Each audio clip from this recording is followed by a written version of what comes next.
In this Snapchat video tutorial today I will show you how to add members on Snapchat group. So without spending more time, let's get started.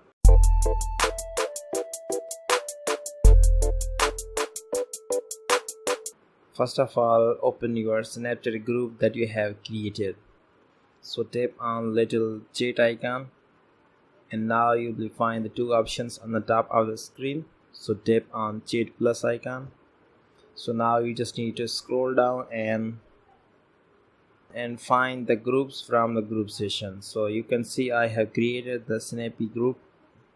So I want to show you how to add the members to this group.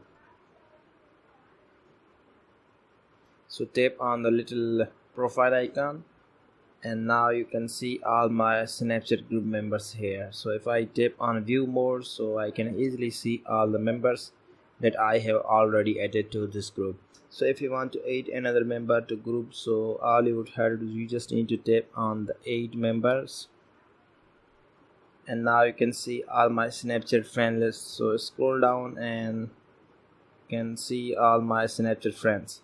So if you want to add the members to the Snapchat group, so you just need to tap on the single friend and now you will see the done option. So tap on done and now you can see I have successfully added the members to the group. So this is pretty simple way to add the members on Snapchat group. So I hope you enjoyed this video, and if you get the more videos regarding a Snapchat, so you just need to subscribe my YouTube channel for more latest videos. Thank you so much for watching.